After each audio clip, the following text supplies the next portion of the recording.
जय गुरुदेव, जय गायत्री माता। आगे गुरुदेव जी अपनी प्रज्ञा पुराण में लिखते हैं कि एक लकड़हारा जंगल से लकड़ी काटकर किसी प्रकार दुख और कष्ट सहते हुए अपने दिन व्यतीत करता था। एक दिन वह जंगल से पतली पतली लकड़ी सिर पर ला रहा था कि अकस्मात कोई मनुष्य उसी रास्ते से जाते जाते उसे पुकार कर बोला, बच्चा आगे बढ़ जा। दूसरे दिन वह लकड़हारा उस मनुष्य की बात याद कर कुछ आगे बढ़ा तो मोटी मोटी लकड़ियों का जंगल उसको दिख पड़ा। उस दिन उससे जहां तक बना लकड़ी काट लाया और बाजार में बेचकर उसने पहले दिन से भी अधिक पैसा कमाया। तीसरे दिन फिर मन में विचार करने लगा, उस महात्मा ने तो मुझे आगे बढ़ जाने को कहा था, भला आज और थोड़ा आगे बढ़कर तो देखूं। यह सोचकर वह आगे बढ़ गया और उसे एक चंदन का वन दिखाई पड़ा। उस दिन उसने चंदन की लकड़ी बेचकर बहुत रुपए कमाए। दूसरे दिन उसने फिर मन में विचार किया कि मुझे तो उन्होंने आगे ही जाने को कहा है। यह विचार कर आगे जाकर उस दिन उसने तांबे की खान पाई। वह यहाँ पर न रुककर प्रतिदिन आगे ही बढ़ता गया और क्रमशः चांदी, सोने और हीरे की खान पाकर बड़ा धनवान हो गया। धर्म मार्ग में भी इसी प्रकार होता है। आत्मिक क्षेत्र में आदमी को कभी भी रुकना नहीं चाहिए। उस साधु ने जो आगे बढ़ने की शिक्षा दी थी उसका मर्म था, रुक मत, चलता जा जब तक गंतव्य तक न पहुंच जाए। अपने अंदर झांक व तब तक आत्म अवलोकन, विश्लेषण, मनन कर जब तक प्रगति की राह न दिखाई पड़े। थोड़ी बहुत ज्योति आदि का दर्शन कर यह मत समझो कि तुम्हें सिद्धि मिल गई है, मोक्ष प्राप्त हो गया है। इस संबंध में संत कबीर का कथन सही है।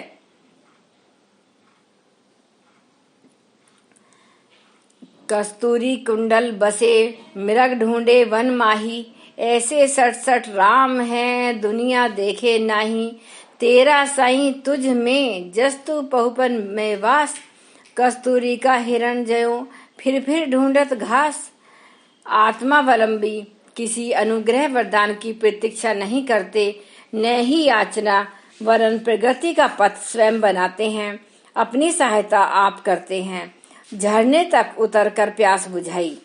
3 पथिक पहाड़ी की ऊपरी चोटी पर लंबा रास्ता पार कर रहे थे। धूप और थकान से उनका मुंह सूखने लगा। प्यास से व्याकुल हो उनने चारों ओर देखा, पर वहां पानी न था। एक झरना बहुत गहराई में नीचे बह रहा था। एक पथिक ने आवाज लगाई, हे ईश्वर, सहायता कर, हम तक पानी पहुंचा। दूसरे ने पुकारा, हे इंद्र, मेघ माला ला और जल वर्षा। तीसरे पथिक ने किसी से कुछ नहीं मांगा और चोटी से नीचे उतरकर तलहटी में बहने वाले झरने पर जा पहुंचा और भरपूर प्यास बुझाई। 2 प्यासे की आवाजें अभी भी सहायता के लिए पुकारती हुई पहाड़ी को प्रतिध्वनित कर रही थीं, पर जिसने आत्मावलंबन का साहस किया वह तृप्ति लाभ कर फिर आगे बढ़ चलने में समर्थ हो गया। आत्मज्ञान की प्राप्ति के बाद ऐसी स्थिति आती है जिसे शाश्वत आनंद की चरम उपलब्धि कहा जा सकता है। बुध शव को देखकर हंसे। सुजाता ने खीर दी। बुध ने उसे ग्रहण कर परम संतोष का अनुभव किया। उस दिन उनकी जो समाधि लगी तो फिर 7वें दिन जाकर टूटी। जब वे उठे उन्हें आत्म साक्षात्कार हो चुका था। निरंजना नदी के तट पर प्रसन्न मुख आसीन भगवान बुद्ध को देखने गई सुजाता बड़ी विस्मित हो रही थी कि यह 7 दिन तक एक ही आसन पर कैसे बैठे रहे। तभी सामने से एक शव लिए जाते हुए कुछ व्यक्ति दिखाई दिए। उस शव को देखते ही भगवान बुद्ध हंसने लगे। सुजाता ने प्रश्न किया, योगीराज, कल तक तो आप शव को देखकर दुखी हो जाते थे, आज वह दुख कहाँ चला गया? भगवान बुद्ध ने कहा, बालिके, सुख दुख मनुष्य की कल्पना मात्र है। कल तक जड़ वस्तुओं में आसक्ति होने के कारण यह भय था कि कहीं यह न छूट जाए, वह न बिछड़ जाए। यह भय ही दुख का कारण था। आज मैंने जान लिया कि जो जड़ है उसका तो गुण ही परिवर्तनशील है, पर जिसके लिए दुख करते हैं वह न तो परिवर्तनशील न नाशवान। अब तू ही बता, जो सनातन वस्तु पाले उसे नाशवान वस्तुओं का क्या दुख। आत्मावलंबन की उपेक्षा व्यक्ति को कहां से कहां पहुंचा देती है, इसके कई उदाहरण देखने को मिलते हैं। सद्गति का लक्ष्य समीप होते हुए भी ये अपने इस परम पुरुषार्थ की अवहेलना कर पतन के गर्त में भी जा पहुंचते हैं। अहंकार की उत्पत्ति एवं उसका उद्धत प्रदर्शन इसी आत्म तत्व की उपेक्षा की फलश्रुति है। जय विजय भगवान विष्णु के द्वारपाल थे, उन्हें अपने इस अधिकार पर घमंड हो गया। उन्हें इसमें अपना अनादर प्रतीत हुआ कि कोई उनसे पूछे बिना ही वैकुंठ अधिपति से मिलने चला जाए। इन द्वारपालों ने अपने अधिकार का दुरुपयोग कर नारायण प्रिया लक्ष्मी स्वयं गृह स्वामिनी को भी भीतर जाने से रोक दिया। लक्ष्मी जी शालीन स्वभाववश मौन रह गईं, पर जिस दिन उन्होंने सनक, सनंदन, सनातन और संत कुमार जैसे महात्माओं को रोक दिया, तब वे चुप न रहे। उन्होंने दोनों को असुर होने का शाप दे दिया। 3 कल्पों में उन्हें हिरण्याक्ष, हिरण्यकश्यप, रावण, कुंभकर्ण एवं शिशुपाल दुर्योधन के रूप में जन्म लेना पड़ा। संतों को तो उन्हें निरहंकारिता का पाठ पढ़ाना था। वैकुंठवासी होने के नाते स्वयं में पूर्णता मानकर अपने आप को पतन के भय से मुक्त मान लेना किसी के लिए भी पराभव का कारण बन सकता है। निष्कर्ष यही है कि जब स्वर्ग में बैठा एक उच्च पदाधिकारी भी इस दुर्बलता के कारण रावण आदि असुर योनि को प्राप्त होता है, तो फिर मृत्यलोक का प्राणी यह कैसे मान लेता है कि वह आत्मा की उपेक्षा कर प्रगति कर सकता है। आत्मज्ञान की प्राप्ति का पथ एक ऐसा पथ है जिस पर एक बार कदम रखते हैं ही मनुष्य कभी लौटने का विचार नहीं करता।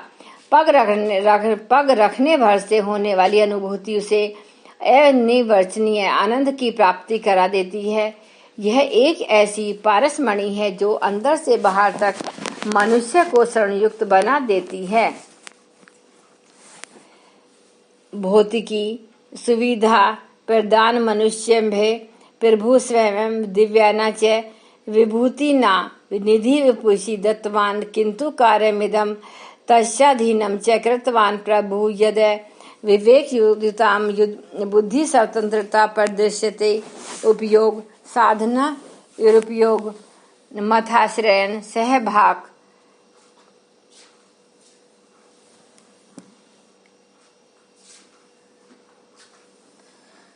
ईश्वर ने मनुष्य को भौतिक सुविधाओं का बाहुल्य प्रदान किया, भीतर दिव्य विभूतियों का भंडार भर दिया, पर इतना काम उसे ही सौंपा कि स्वतंत्र विवेक बुद्धि का परिचय दे, साधना का सदुपयोग या दुरुपयोग करके स्वर्ग या नरक की दिशा धारा का सहभागी बने। मनुष्य में ये 2 विशेषताएं हैं एक साथ पाई जाती हैं।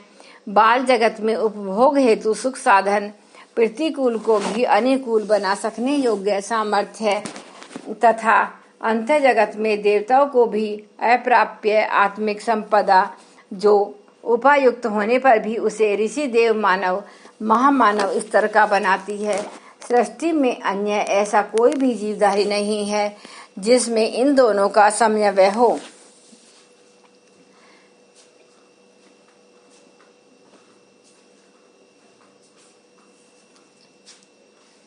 क्योंकि उसने इसके साथ एक उत्तरदायित्व उसी के ऊपर छोड़ दिया है कि वह अपनी विवेक शक्ति दूरदर्शिता का उपयोग कर इन साधनों को किस सीमा तक किसी प्रयोजन विशेष में लगा पाता है। इस विवेक शक्ति को जागरण जिसमें जितनी मात्रा में हुआ समझना चाहिए वह उतना ही आध्यात्मिक होता चला गया। सदुपयोग ही स्वर्ग को ले जाने वाली तथा दुरुपयोग ही नरक की ओर ले जाने वाली पगडंडी है। याचक ने पारस फेंक दिया। एक व्यक्ति एक संत के पास आया।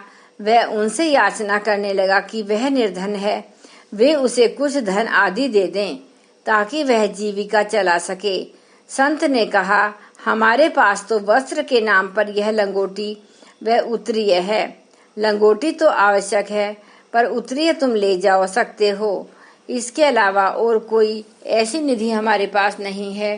वह व्यक्ति बराबर गिड़गिड़ाता ही रहा। तो वे बोले, अच्छा, झोपड़ी के पीछे एक पत्थर पड़ा होगा, कहते हैं उससे लोहे को छूकर सोना बनाया जा सकता है, तुम उसे ले जाओ। प्रसन्नचित वह व्यक्ति भागा। वह उसे लेकर आया, खुशी से चिल्ला पड़ा, महात्मन, यह तो पारसमणि है, आपने इसे ऐसे ही फेंक दी। संत बोले, हाँ बेटा, मैं जानता हूँ, और यह भी कि यह नरक की खान है। मेरे पास प्रभु कृपा से आत्म संतोष रूपी धन है, जो मुझे निरंतर आत्मज्ञान और अधिक ज्ञान प्राप्त करने को प्रेरित करता है। मेरे लिए इस क्षणिक उपयोग की वस्तु का क्या मूल्य? वह व्यक्ति एकटक देखता रह गया। फेंक दी उसने भी पारसमणि। बोला, भगवान, जो आत्म संतोष आपको है, वह जो कृपा आप पर बरसी है, उससे मैं इस पत्थर के कारण वंचित नहीं होना चाहता। आप मुझे भी इस दिशा में बढ़ने की प्रेरणा दें, जो सीधे प्रभु प्राप्ति की ओर ले जाती है। संत ने उसे शिष्य के रूप में स्वीकार किया। वे दोनों मोक्ष सुख पा गए। विवेकवान के समक्ष हर वैभव, हर संपदा तुच्छ है। वह सतत अपने चरम लक्ष्य परम पद की प्राप्ति की ओर बढ़ता रहता है। संत की परीक्षा। संत पुरंदर की निर्लिप्तता एवं तपश्चर्या की चर्चा विजयनगर के महाराज कृष्णदेव राय ने बहुत सुनी थी, पर उन्हें सहसा विश्वास नहीं होता था कि क्या ऐसा भी संभव है। क्या व्यक्ति स्वयं विद्वान होते हुए तथा साधनों के सहज उपलब्ध रहते हुए भी उन्हें ठुकरा दे, लोक सेवी का जीवन जिए। गृहस्थ जीवन और लेख सेवा ऐसी गरीबी में कैसे साथ निभ सकते हैं। अपने मंत्र व्यवसाय की सहायता में उन्होंने संत की परीक्षा लेने का निश्चय किया। उन्होंने संत को परीक्षित कहलवाया कि वे अपनी भिक्षा राजभवन से ले लिया करें। भिक्षा में दिए जाने वाले चावलों में उन्होंने रतन हीरे मिला दिए। नित्य उन्हें इसी प्रकार प्रसन्न भाव से आते देख उन्हें शंका हुई। अपने मंत्री से बोले, आइए, जिन संत की निष्प्रता की बड़ी प्रशंसा सुनी थी, उसे उनके घर चलकर परखें। वहां पहुंचे तो बड़ा विचित्र दृश्य देखा। सादगी भरा जीवन जी रहे संत व उनकी पत्नी में परस्पर संवाद चल रहा था। पत्नी हीरे आदि बीनकर अलग रखती जाती थी।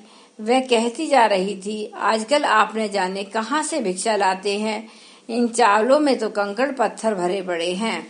इतना कहकर छदो वेशधारी राजा मंत्री के सामने ही उसे वे कचरे के ढेर में फेंक आईं।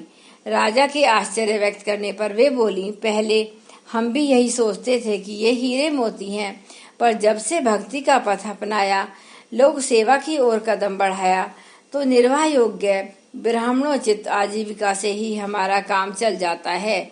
अब इस बाह्य संपदा का मूल्य हमारे लिए तो हीरो के नहीं, कंकड़ पत्थर के बराबर ही है।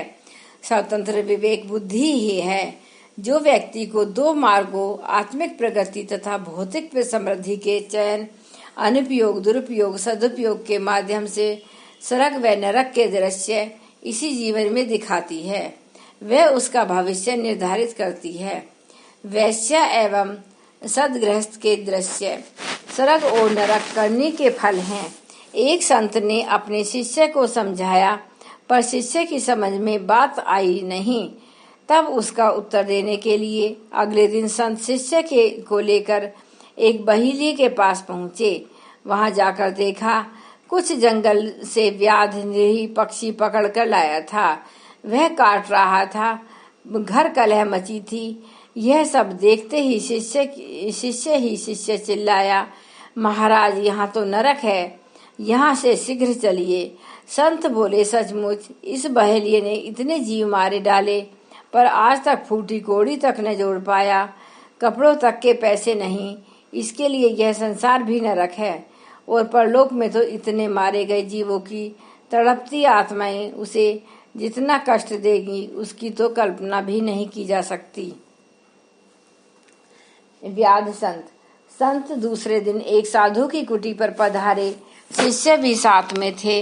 वहां जाकर देखा साधु के पास तो कुछ नहीं है, पर उनकी मस्ती का कुछ ठिकाना नहीं। बड़े संतुष्ट, बड़े प्रसन्न दिखाई दे रहे हैं। संत ने कहा, बस यह साधु इस जीवन में कष्ट का, तपस्या का जीवन जी रहे हैं, तो भी मन में इतना आह्लाद इस बात का प्रतीक है कि उन्हें परलौकिक सुख से निश्चिंत ही हैं।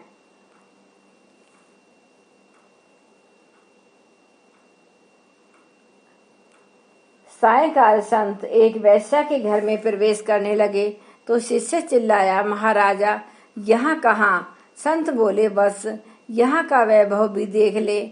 मनुष्य इस सांसारिक सुखोपभोग में के लिए अपने शरीर, शील और चरित्र को भी किस तरह बेचकर मौज उड़ाता है, पर शरीर का सौंदर्य नष्ट होते ही कोई पास तक नहीं आता।